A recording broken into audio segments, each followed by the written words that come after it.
दादी। मम्मी जी। हाँ बहू, कहीं जा रही हो तुम?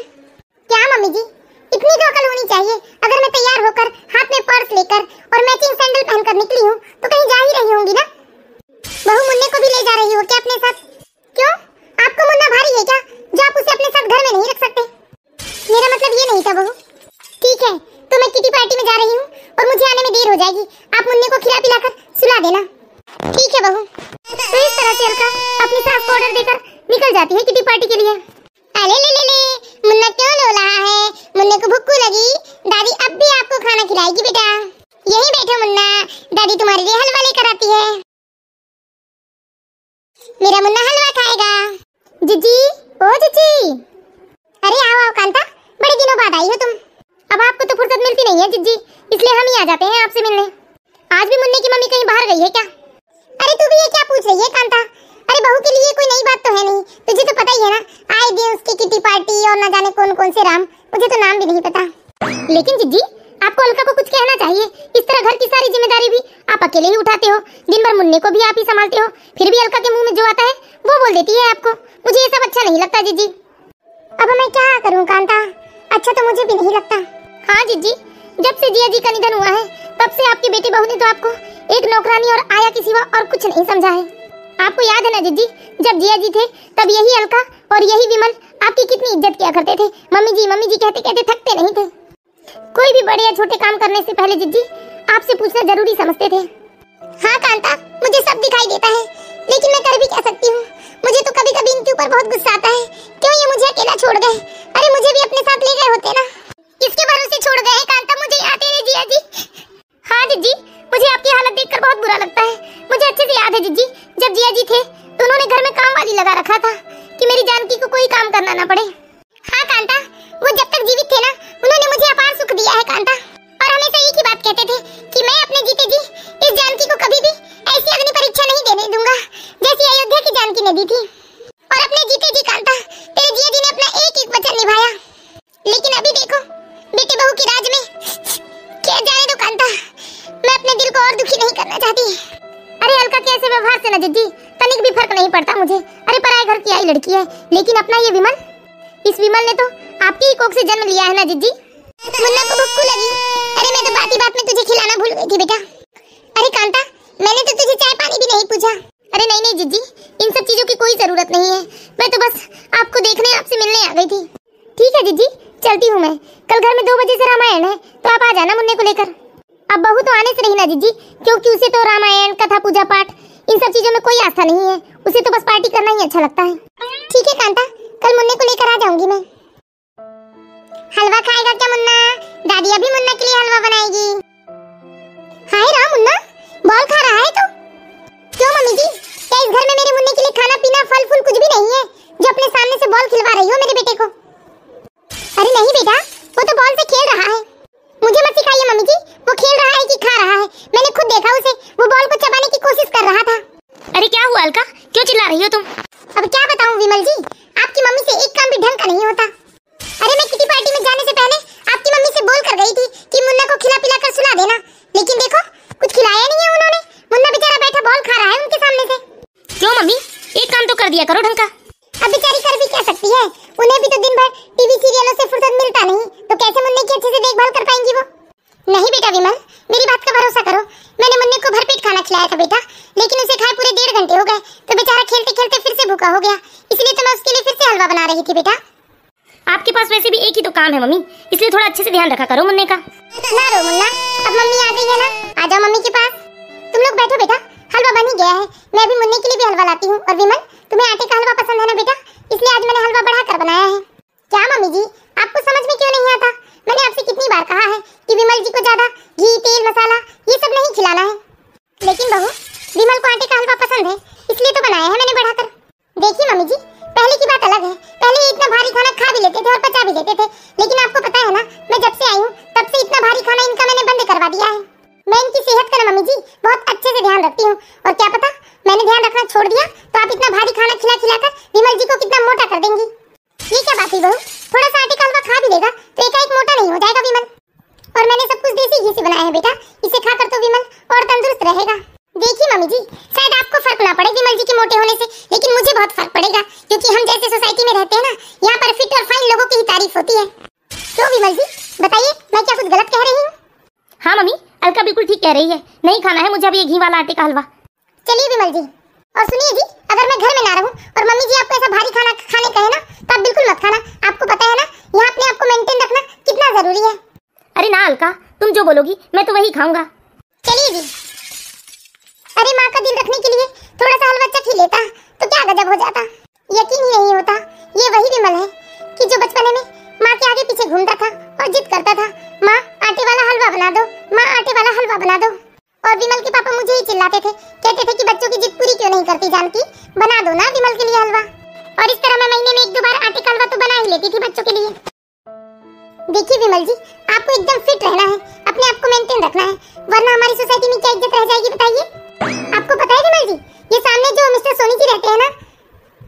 हाँ हाँ जानता हूँ ना। हाँ, तो मिस्टर सोनी और मिसेस सोनी दोनों अपना खाना पता है डाइट चार्ट के हिसाब से ही खाते हैं। अच्छा, मैं तो कहती विमल जी, हमें भी डॉक्टर के पास जाकर अपना डाइट चार्ट बनवा ही लेना चाहिए। हाँ ठीक है ना अलका, हम आज शाम को ही चलते हैं डॉक्टर के पास। अच्छा ठीक है जी। हे भगवान, ये कैसा जमाना आ गया है। अरे हमारे जमाने में तो लोग भर भर के घी खाते थे, तभी तो इतने मजबूत हुआ करते थे। और मैं तो कहती हूँ किसी न किसी बहाने से थोड़ा थोड़ा घी खाना ही चाहिए, अरे तभी तो तंदुरुस्ती रहती है। पर इन लोगों को कौन समझाए।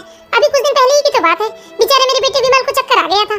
ये अलका भी ना, बस विमल मोटा ना हो जाए के चक्कर में उसे तंदुरुस्ती वाली चीज खाने ही नहीं देती, न घी खाने देती है, न दूध पीने देती है, न दही खाने देती है। अब ऐसे में बेचारा क्या कमजोर नहीं होगा? पहले तो बेचारा 4 रोटी खा लेता था और 1 चम्मच चावल भी खा लेता था, लेकिन जब से ये अलका आई है, बेचारे को 2 रोटी और आधा चम्मच ही चावल लेने देती है। अब ऐसे में कमजोर नहीं होगा तो क्या होगा? खैर, मेरी बात यहाँ कौन सुनने को बैठा है।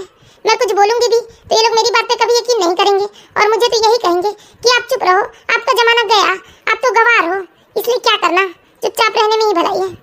सच में इनके जाने के बाद तो जैसे मैं अकेली ही पड़ गई हूँ। घर में बेटा बहू भी है, लेकिन नाम मात्र को है। अरे ये दोनों तो मेरे साथ कभी सीधे मुंह बात भी नहीं करते। अरे मैं तो बहू को खुश करने के लिए घर का सारा काम कर देती हूँ, खाना भी बना देती हूँ, मुन्ने को भी मैं ही संभालती हूँ, लेकिन कभी अलका मुझसे खुश ही नहीं होती।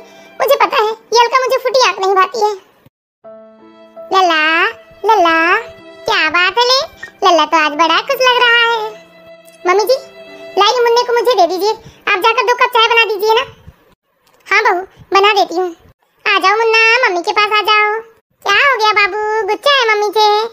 अरे अलका, मैं तुम्हें बताना भूल गई थी बेटा, शक्कर खत्म होने वाली है, शक्कर बुलवा देना। क्या इतनी जल्दी शक्कर खत्म होने वाली है? अभी तो 1 महीने पूरे भी नहीं हुए मम्मी जी, और इतनी जल्दी शक्कर खत्म होने वाली है? आप तो हमें तेल, घी, शक्कर ये सारी चीजें खिला खिला कर मार ही डाली है। विमल जी जरा इधर आना तो। क्या बात है अलका? अब देखिए ना विमल जी, आपकी माँ के हाथों से सामान कितना खपत होता है। कभी महीने के पहले ही घी खत्म हो जाता है, कभी महीने की शुरुआत में ही शक्कर खत्म हो जाता है। पता नहीं इतनी जल्दी कैसे मम्मी जी सामान खत्म कर देती है। और घर में हम गिने चुने 3 ही लोग तो हैं, और मुन्ना तो अभी इतना छोटा है कि इतना कुछ खाता भी नहीं है। क्यों मम्मी? मुझे तो कभी कभी समझ में नहीं आता विमल जी, आपकी मम्मी ने अपनी इतनी बड़ी घर गृहस्थी कैसे संभाली होंगी। क्योंकि मम्मी जी को तो राशन उपयोग करने का तरीका ही नहीं है। भला ऐसा होता है समय से पहले रसोई में कुछ खत्म हो जाए? एक मेरी माँ को देखिए विमल जी, चलकर सारा रसोई उन्हीं के हाथ में है, लेकिन मजाल कि समय से पहले कोई चीज खत्म हो जाए। 30 दिन की जगह मम्मी मेरे 35 दिन चला लेती है राशन के सामान को, और आपकी माँ 20 दिन भी नहीं चला सकती 30 दिन के राशन को। मम्मी, मैंने आपसे कितनी बार कहा है कि हम लोगों के खाने में घी, शक्कर, तेल ये सब कम ही डाला कीजिए, लेकिन जिस तरह से तो रसोई का सामान खत्म हो रहा है ना, मुझे ऐसा लग रहा है कि आप तो और दुगना डालती होंगी हमारे खाने में ये सारी चीजें। एक बात बताओ बेटा मुझे, यदि मैंने तुम लोगों के खाने में ज्यादा घी और तेल डाला होता तो क्या तुम लोग मुझे टोकते नहीं, और इतना घी तेल वाला खाना तुम खा लेते? तो फिर सामान कैसे खत्म हो रहा है मम्मी इतने जल्दी?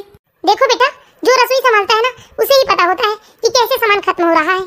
अब ऐसा है ना बेटा, अलका तो कभी रसोई में आती नहीं, तो उसे कैसे पता चलेगा कि सामान कैसे खत्म हो जाता है? अच्छा, तो मम्मी जी आप सीधे सीधे यही बोलना चाहते हैं कि मैं कोई काम नहीं करती घर का?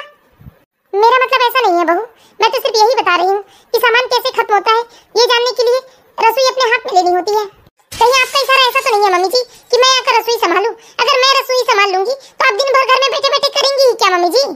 चलो मुन्ना, तुम्हें कुछ खिला देती हूँ मैं। क्यों रोज रोज डांट खाने वाला काम करती हो मम्मी? मुझे भी अच्छा नहीं लगता आपको ऐसे रोज रोज डांटना।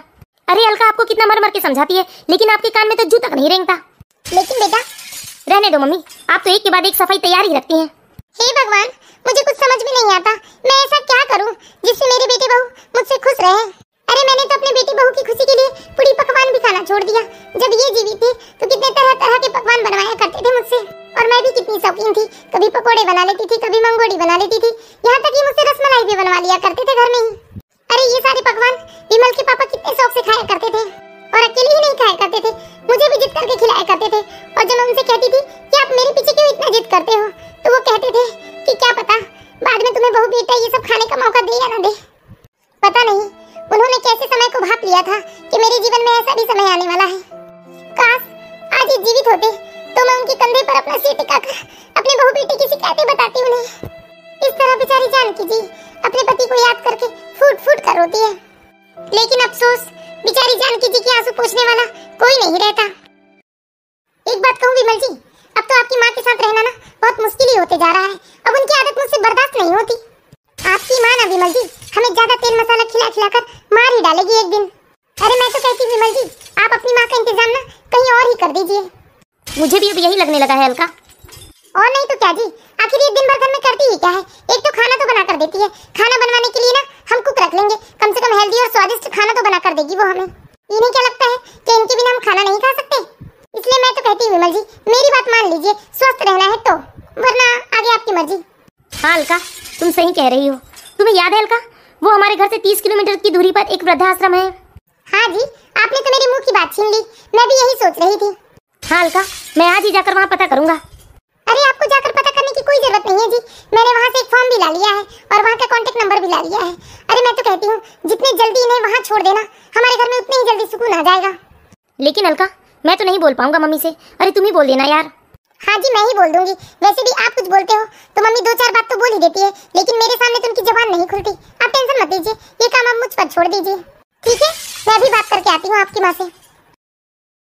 बॉल फेंको मुन्ना, दादी के पास बॉल फेंको। मम्मी जी जाकर अपना सामान बांध लीजिए। क्यों बहू? हमने आपकी रहने की व्यवस्था वृद्धाश्रम में करवा दी है। क्या? ये तुम क्या कह रही हो बहू? मैं अकेली ही नहीं मम्मी जी, आपका बेटा भी यही चाहता है। आप जाइए ना खुशी खुशी और हमें यहाँ सुकून से रहने दीजिए। अरे ऐसा गजब मत करो बहू, अरे मैं तुम लोगों से दूर कैसे रह पाऊंगी वहाँ? आप इतनी चिंता क्यों करती हैं मम्मी जी? आपको वहाँ अकेले नहीं रहना है, आपके हम उम्र बहुत सारे लोग होंगे वहाँ, ठीक है? अब मेरे पास इतना टाइम नहीं है कि मैं यहाँ फुर्सत से बैठकर आपको समझाते रहूँ। मेरे पास और भी बहुत काम है, ठीक है? आप 1 घंटे में अपना सामान बांध लेना। हे भगवान, ये सब सुनने से पहले आपने मुझे उठा क्यों नहीं लिया? इस घर में मेरे और विमल की पापा की कितनी सारी यादें जुड़ी है। इस घर को हमने खून पसीने की कमाई से खरीदा था। इस घर को खरीदने से पहले न जाने हमने कितने ही साल किराए के मकान में काटा था। मुझे इस घर का एक एक चीज इनके पास होने का एहसास दिलाता है। अरे जिज्जी क्या हो गया, क्यों रो रही हो आप? क्या बताऊं कांता, अब विमल और अलका चाहते हैं कि मैं वृद्धाश्रम में जाकर रहूं। क्या ये लोग इतने दुष्ट और निर्दयी हो गए हैं? हाँ कांता, अब इस उम्र में जाकर मैं अपने परिवार से दूर वृद्धाश्रम में रहूंगी। अरे जिज्जी जब ये लोग इतने निर्दयी निष्ठुर हो सकते हैं तो आपको भी निर्दयी हो जाना चाहिए इनके प्रति। लेकिन मैं कर भी क्या सकती हूँ कांता? अरे जिज्जी आप कैसे भूल गए? आपको याद नहीं जिया जी ने जब इस मकान को लिया था तब विमल 5 साल का था, और तब जिया जी ने ये घर आपके नाम पर खरीदा था। जिज्जी तब आप कितनी लड़ाइयाँ की थी जिया जी के साथ, क्यों आपके नाम पर उन्होंने क्यों घर खरीदा? या तो अपने बेटे के नाम पर खरीद लिए होते या अपने नाम पर खरीद लिए होते। आपको याद नहीं? मुझे अच्छे से याद है तब जिया जी ने आपको क्या जवाब दिया था। हाँ कांता मुझे याद आया, मेरे जिया जी ने कहा था कि जानकी कल को मैं रहूं या ना रहूं, और क्या पता कल को तुम्हारे बेटे बहू ने तुम्हें अपने साथ रहने को मना कर दिया तो, इसलिए ये घर मैंने तुम्हारे नाम पर लिया है। ऐसा ही कहा था ना तुम्हारे जिया जी ने? हाँ जिज्जी यही कहा था जिया जी ने, मुझे एक एक शब्द याद है जिया जी की। और आपको याद है तब आपने जिया जी को क्या जवाब दिया था कि ऐसा क्यों बोलते हो जी, क्या आपको अपने खून पर विश्वास नहीं?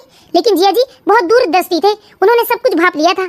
इसलिए जिज्जी ये होते कौन है आपको वृद्धाश्रम भेजने वाले? आप चाहो ना तो 1 मिनट में चुटकी बजाकर इन लोगों से घर खाली करवा सकते हैं। लेकिन कांता मैं अपने ही बच्चों के साथ ऐसा कैसे कर सकती हूँ? वाह जिज्जी, जब आपके बेटे बहू आपके साथ ऐसा कर सकते हैं तो आप क्यों नहीं कर सकते? अरे सोचिए जिज्जी कितना दुख दिया है ये दोनों ने आपको। सच कहती है कांता, खून के आंसू रुलाया है दोनों ने मुझे। इन लोगों को तो मजा चखा कर रहूंगी मैं। अरे क्या मम्मी जी अभी तक आप यहीं बैठे हैं? अरे जाकर अपना सामान बांध लीजिए, देर हो रही है हमें। हाँ मम्मी जल्दी से अपना सामान बांधिए ना, ये रोज रोज के ड्रामे से ना परेशान हो चुका हूँ मैं। हाँ बेटा वक्त तो आ गया है इस रोज रोज के ड्रामे को खत्म करने का। बस फर्क इतना है बेटा, इस घर से मैं नहीं तुम दोनों जा रहे हो। अरे आपका दिमाग तो ठिकाने पे है ना, सटिया गई है लगता है आप। और नहीं तो क्या, ये क्या बकवास किए जा रहे हो आप? जल्दी से जाकर अपना सामान बांध लीजिए। अरे तुम लोगों को नहीं पता बेटा, लेकिन ये घर ना मेरे पति ने मेरे नाम पर खरीदा था। तुम्हें यकीन ना हो तो तुम जाकर कागजात परख सकते हो। और इसलिए इस घर पे ना बेटा पहला हक मेरा है, और मैं अब तुम लोगों को इस घर में तो बिल्कुल भी बर्दाश्त नहीं कर सकती। इसलिए जल्दी से तुम अपना सामान बांधो और चलते बनो यहाँ से। आया समझ में? अरे ये क्या कुछ भी बोली जा रही है मम्मी जी आप? अरे क्या हल्का बेटा, जाकर कागजात देख लो ना, जिद्दी सच कह रही है झूठ। जाइए ना विमल जी, जाकर घर के कागजात लेकर आइए। ठीक है, अभी लाता हूँ मैं। बड़ी आई ये अलका, मुझे घर से निकालेगी? अरे धक्के मार के ना निकालू तुझे मेरे घर से तो मेरा नाम भी जानकी नहीं। बहुत परेशान किया है तूने मुझे। अभी सब पता चल जाएगा कौन किसे धक्के मार के घर से निकालता है। अलका, ये क्या? सचमुच में घर तो मम्मी के नाम पर है। अरे ये क्या कह रहे हैं विमल जी आप? हाँ अलका, इसमें साफ साफ लिखा है पापा ने ये घर मम्मी के नाम पर खरीदा है। अब तो तुम लोगों को समझ में आ ही गया होगा, इसलिए बिना देरी के जल्दी से अपना सामान बांधो और चलते बनो यहाँ से। ये क्या बात हुई मम्मी? मैं आपका ही बेटा हूँ, आप मुझसे नाराज हो सकती हैं, लेकिन इस तरह आप मुझे घर से नहीं निकाल सकती मम्मी। हाँ मम्मी जी, आपने और पापा जी ने ब्याह कर लाया था ना मुझे इस घर में, और आप ही अब मुझे इस घर से निकाल रही हैं।